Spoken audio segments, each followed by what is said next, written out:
Apa kabar Bapak Ibu dan saudara-saudari yang saya kasihi dalam Tuhan Yesus? Saya percaya bahwa Allah kita terus melihara kehidupan kita, sebab Allah kita Allah yang ajaib, Emmanuel, terus menyertai kehidupan kita. Kita akan belajar firman Tuhan. Mari kita berdoa. Bapa, kami bersyukur buat kesempatan yang Tuhan berikan kepada kami untuk belajar firman-Mu. Mohon Roh Kudus berikan pengertian akan firman Tuhan yang kami pelajari.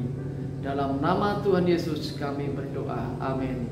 Hari ini kita belajar firman Tuhan dengan tema memahami strategi iblis. Kita buka kitab kita, kitab Ayub pasal yang kedua ayat 4 sampai ayat 9. Begini bunyi firman Tuhan dari kitab Ayub pasal yang kedua ayat 4 sampai ayat 9. Lalu jawab iblis kepada Tuhan, kulit ganti kulit, orang akan memberikan segala yang dipunyainya ganti nyawanya. Tetapi ulurkanlah tanganmu dan jamalah tulang dan dagingnya, ia pasti mengutuki engkau di hadapanmu. Maka firman Tuhan kepada iblis, nah, ia dalam kuasamu, hanya sayangkan nyawanya. Kemudian iblis pergi dari hadapan Tuhan. Lalu ditimpanya Ayub dengan bara yang busuk dari telapak kakinya sampai ke batu kepalanya. Lalu Ayub mengambil sekeping beling untuk menggaruk-garuk badannya sambil duduk di tengah-tengah abu. Ayat 9. Maka berkatalah istrinya kepadanya, masih bertekunkah engkau dalam kesalehanmu? Kutukilah Allahmu dan matilah. Dalam sebuah peperangan atau sebuah pertandingan, ya, misalnya pertandingan olahraga, salah satu rahasia untuk mengalahkan musuh atau lawan adalah memahami, mengerti strategi apa yang digunakan oleh lawan tersebut. Ya. Ketika seseorang tahu strategi yang digunakan lawan, maka dia tahu juga cara-cara antisipasi atau mungkin buat strategi yang berbeda supaya mampu mengalahkan lawannya. Nah, kehidupan kita setiap hari diperhadapkan dengan sebuah peperangan atau perjuangan atau pertandingan. Tapi bukan pertandingan yang sifatnya pertandingan fisik atau jasmani, tapi pertandingan secara rohani. Kita sedang berperang melawan kuasa-kuasa kegelapan, yaitu iblis yang berusaha menjatuhkan kehidupan kita, supaya kita makin jauh dari Tuhan, supaya kita mulai tidak mengandalkan Tuhan, dan tujuannya supaya kita kehilangan berkat-berkat Tuhan. Itu yang mau iblis lakukan, ya. Berbagai strategi dia lakukan. Nah, kita sebagai orang percaya, mari kita memahami strategi itu sehingga kita bisa mengantisipasinya, sehingga kita tidak kehilangan berkat-berkat yang Tuhan berikan buat kita. Hari ini kita akan belajar memahami strategi iblis. Yang pertama, strategi iblis, ayat yang kelima dari bacaan kita tadi. Di situ jelaskan, tetapi ulurkanlah tanganmu dan jamalah tulang dan dagingnya, ia pasti mengutuki engkau di hadapanmu. Yang pertama, strategi iblis adalah dia memberikan tuduhan-tuduhan, atau dia memberikan dakwaan-dakwaan, ya, intimidasi. Sejak awal firman Tuhan menjelaskan pada kita bahwa roh jahat atau iblis itu artinya roh penuduh atau roh pendakwah, ya. Bagaimana dia mendakwa kita atau menuduh kita? Dia akan berkata kepada kita, kamu tidak layak. Oh, kamu orang berdosa, dulu hidupmu tidak benar. Kamu tidak layak kalau kamu melayani Tuhan. Kamu tidak bisa kamu itu ikut Tuhan. Udah, tinggalkan Yesus dalam hidupmu, ya. Nah, demikian juga yang terjadi dalam kehidupan Ayub, ya. Dia orang yang salah, hidupnya benar, ya. Sehingga iblis berbagai cara menjatuhkan dia. Nah, satu kali ketika Tuhan tanya kepada iblis, ya, Tuhan jumpa dengan iblis, ya. Nah, bagaimana dengan hambaku Ayub? Iblis berkata, ya, dia tetap kuat karena engkau memberkati hidupnya. Coba kalau dia kehilangan berkat, pasti dia akan tinggalkan engkau. Nah, artinya apa? Iblis memberikan tuduhan-tuduhan, dakwaan-dakwaan untuk melemahkan kita. Nah, ketika kita mengalami strategi atau melihat strategi iblis itu, iblis menuduh kita, kamu tidak layak, kamu hidup berdosa, udah tinggalkan Tuhanmu. Apa yang kita lakukan?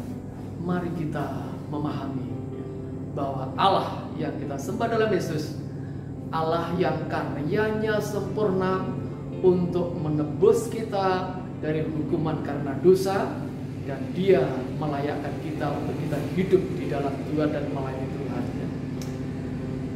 Ingatlah Bapak Ibu Saudaraku ya, ketika iblis pakai strategi memberikan tuduhan, sadarlah bahwa Allah kita, Allah memberi kesempatan buat kita dan memberikan pengampunan dosa dalam kehidupan kita. Ada seorang bernama Martin Luther ya, kita tahu nama Martin Luther, ada seorang reformator ya, atau reformasi. Satu kali ketika dia sedang tidur ya, ada sebuah penglihatan ya. Iblis datang kepada dia, memberikan secorek kertas, di dalamnya ada daftar dosa yang dilakukan oleh Martin Luther. Martin Luther, kau tidak layak hidup bagi Tuhan, kau tidak layak kau melayani Tuhanmu, kau dulu hidupmu tidak benar, kau suka hidupmu dulu pernah hidup bebas dalam dosa, tidak layak kau. Martin Luther segera bangun, lalu dia ambil kertas, dia ambil pensil warna merah atau spidol warna merah seperti itu ya. Lalu dia tulis daftar dosa yang dituduhkan iblis di atas kertas, dan dia corek setiap daftar dosa dengan pena berwarna merah ya. Lalu dia berkata, iblis, darah Yesus sudah menguduskan hidupku, tidak layak engkau menuduh aku, karya Tuhan bagiku sudah sempurna. Itulah strategi yang pertama, dia memberikan tuduhan-tuduhan pada kita. Ketika iblis maksud saya menuduh kita, mari kita mengingat karya Yesus bagi hidup kita. Yang kedua, ayat yang ke-7 dikatakan demikian. Kemudian iblis pergi dari hadapan Tuhan, lalu ditimpanya Ayub dengan bara yang busuk dari telapak kakinya sampai ke batu kepalanya. Yang kedua strateginya adalah melalui penderitaan. Ya. Sakit penyakit atau penderitaan apapun juga ya. Nah, mungkin kita bertanya, dari mana penderitaan itu? Penderitaan itu muncul atau terjadi bisa saja karena dari pihak kita sendiri, diri sendiri. Mungkin kita kurang bijaksana, kita kurang pertimbangan sehingga kita akhirnya mengalami persoalan, sehingga kita jadi menderita. Nah, berikutnya bisa saja karena ulah orang lain ya. Mungkin gak senang dengan kita ya, mungkin dia iri hati kenapa kita berhasil ya. Lalu mulai membuat sebuah persoalan sehingga kita jadi menderita ya. Bisa saja orang lain ya. Bisa saja mungkin itu diizinkan Tuhan ya dalam hidup kita ya. Ya, Tuhan izinkan supaya kita mengalami persoalan, penderitaan. Tuhan izinkan. Kalau Tuhan izinkan itu bukan berarti Tuhan yang merencanakan, beda. Kalau Tuhan yang punya ide, gagasan, rencana, itu Tuhan tidak pernah lakukan itu ya. Nah, Tuhan bisa mengizinkan terjadi dalam kehidupan kita, tujuannya apa? Supaya orang melihat kuasa Tuhan, supaya orang semakin bertekun sama Tuhan kalau diizinkan penderitaan terjadi. Ya, orientasinya kalau Tuhan mengizinkan untuk kebaikan kita. Berikutnya adalah ya karena pekerjaan iblis ya. Dalam nas yang kita baca ini, Ayub orang benar, hidupnya mengasihi Tuhan, hidupnya saleh ya. Iblis gak senang. Akhirnya dengan seizin Tuhan ya, iblis memberikan sebuah strategi menjatuhkan Ayub dengan cara banyak mengalami penderitaan ya. Ya, anak-anaknya meninggal, hartanya habis, dan yang terakhir dia mengalami sakit yang luar biasa. Seluruh tubuhnya luka-luka, barah dikatakan dalam Alkitab ya. Kira-kira koreng seperti itu ya. Dari kepala sampai ujung kaki semuanya mengalami ada banyak itu luka-luka menjijikkan ya tentunya ya. Sampai dikatakan dalam nas kita baca, dia dengan beling dia membersihkan, dia mengorek-ngorek luka pada tubuhnya. Saudaraku, penderitaan. Bagaimana ketika penderitaan terjadi?